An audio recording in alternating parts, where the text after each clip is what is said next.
Y en El Salvador también se habla del gobierno argentino de Javier Milei. En este caso en boca de Nayib Bukele, que es el actual presidente de El Salvador, pero que es también candidato a la reelección de cara a los comicios que se van a celebrar a principios del mes de febrero. O sea, un hombre en campaña.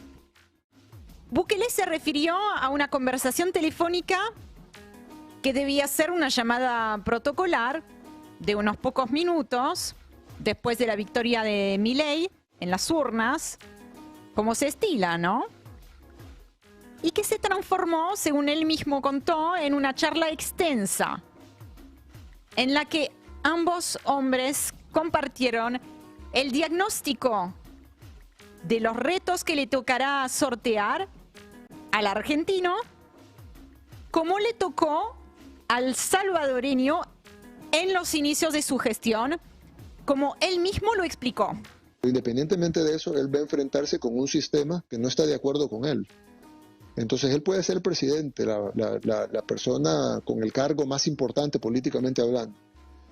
Pero va a haber un Congreso, un órgano judicial, un tribunal constitucional, no sé cómo se llama ya, el tribunal constitucional de allá, la Corte Constitucional, o como se llame. Y se va a enfrentar con realidades políticas como las que nos enfrentamos nosotros en nuestros primeros 2 años de gobierno, en lo que nosotros queríamos hacer A, pero el sistema nos obligaba a hacer B o nos regresaba al B. No hay Bukele, no hay Milei, lo sabemos, que llegue al poder por casualidad, ¿no? La realidad en la que Bukele sustentó en su momento su candidatura para llegar al poder y también para gobernar al filo de la democracia como lo viene haciendo y que le vale hasta el día de hoy altísimos índices de aprobación, es, por cierto, una realidad aciaga. Pobreza extrema, corrupción desatada, violencia sin fin. Y cuando hablamos de violencia, hablamos de no poder llegar a la vuelta de la esquina sin tener miedo por su propia vida. Que es lo mismo que viene empujando a miles y miles de salvadoreños y salvadoreñas al exilio desde hace años. Una vez en el poder, cuando Bukele se enfrentó a ese sistema que él mismo menciona y que sin lugar a dudas existe y estuvo obrando durante décadas para sus propios intereses, en el caso de El Salvador, bueno, cuando llegó al poder y que se enfrentó a ese sistema, metió al ejército en la asamblea. Tenemos imágenes. Tal vez nos hayamos olvidado porque suceden tantas cosas, son imágenes muy impactantes. O sea, en el Congreso salvadoreño... Como si acá en el Congreso, en el Congreso de acá, de Buenos Aires, digamos, entrarán militares y también policías, ¿no? Con armas largas, para los que no pudieron ver en pantalla, les cuento, con armas largas. Bukele en ese momento se subió a la tarima, flanqueado por los uniformados, armados, y allí le rezó a Dios. Pero, ¿y cuál era el mensaje de ahí, digamos? Que había una reunión, digamos, los asambleístas estaban... Exactamente, los asambleístas estaban sesionando para aprobar o no, para discutir un paquete que era parte de la lucha o de su política de seguridad, de la lucha contra las pandillas. Y es un paquete que se venía demorando, por lo cual, para hacer presión, como él mismo de hecho lo explicó después, decidió entrar al Congreso flanqueado de la Fuerza de Seguridad, de las Fuerzas Armadas, y le rezó a Dios en medio del recinto. En la puerta del recinto habló a la multitud que él mismo había convocado con el mismo objetivo, en la realidad, de hacerle presión a los legisladores, y escuchamos ese fragmentitos. Si estos sinvergüenzas no aprueban esta semana el plan control territorial, nos volvemos a convocar aquí el domingo, le volvemos a pedir sabiduría a Dios y le decimos: Dios, tú me pediste paciencia, pero estos sinvergüenzas no quieren trabajar para el pueblo. ¿Se entiende, no? Lo difícil, lo complejo de la situación. Él fue elegido para llevar adelante e implementar un plan contra las pandillas. No es que haya mentido, digamos, no es que haya disfrazado el plan, quiero decir, antes de llegar al poder, sino que fue elegido en las urnas con esa intención. Cuando llegó, la Asamblea tardó más de lo que a él le hubiera gustado. Bueno, pulsó el botón Fuerzas Armadas en un gesto claramente simbólico y que va en contra del normal desarrollo de las instituciones, ¿no? Hay que trasladarlo, digamos, a un escenario más cercano para entender el impacto que puede tener esto. Totalmente. En ese momento Bukele no tenía mayoría en la Asamblea. El control de la Asamblea vino mucho después, cuando su partido arrasó en las legislativas. Entonces es importante, en 2021 es importante entender que tiene el aval en las urnas. Y entonces esa misma asamblea, que era parte del sistema en la que había metido el ejército, pasó a ser una herramienta clave de su gestión.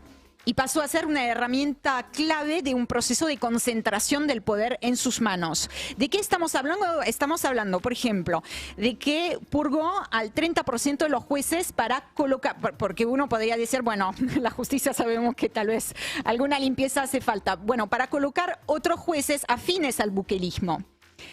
Otro ejemplo, la Asamblea nombró a 10 de los 15 jueces de la Corte Suprema. 10 de los 15 jueces de la Corte Suprema, cuando la Constitución solo permite el nombramiento de 5 jueces por legislatura. Ellos 10.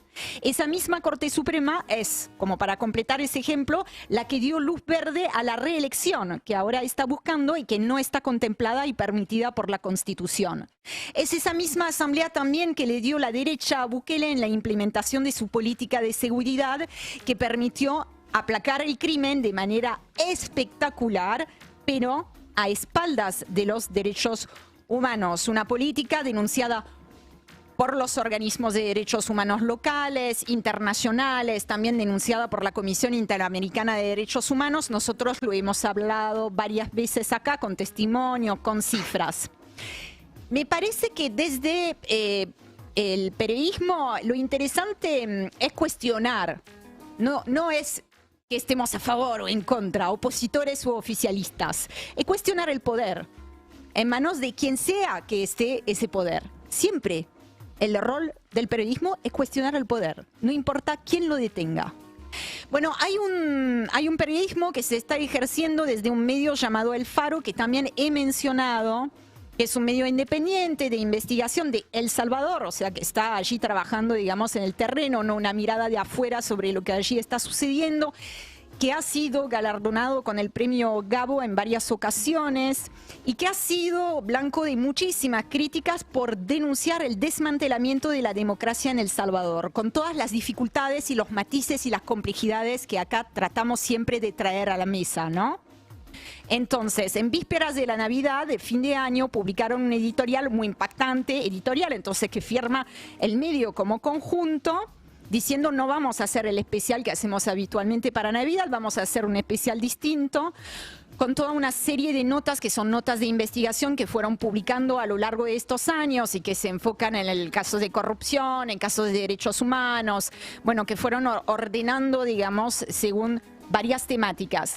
Y les leo un pequeño fragmento, si quieren. Esta dictadura en ciernes no se ha construido de un día para otro. No es resultado de un golpe armado e intempestivo. Ha sido un proceso metódico de casi 5 años que ha contado con la complicidad de políticos y funcionarios corruptos y un empresariado mayoritariamente cobarde u oportunista, con la debilidad de una oposición desacreditada, dividida o perseguida, y ante todo con el liderazgo de un clan familiar obsesionado con una misión, todo el poder, porque Nayib Bukele no gobierna solo, sino que tiene a varios familiares que están metidos también en el gobierno. Esta dictadura, dice el editorial firmado por el medio salvadoreño El Faro, esta dictadura que se asoma ha sido erigida en el tiempo que ha durado el mandato presidencial de Nayib Bukele. Agrego un fragmentito más y después ya cerramos.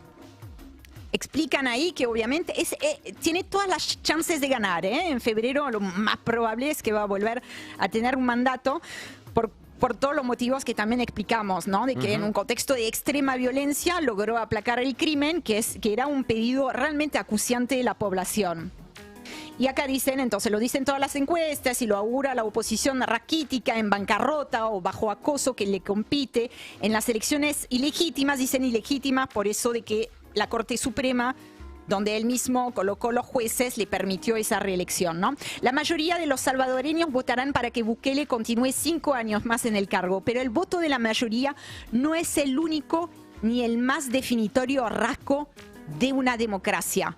Me parece que es una reflexión interesante en esa misma conversación que Nayib Bukele mantuvo con Javier Milei. Le deseo mucha suerte.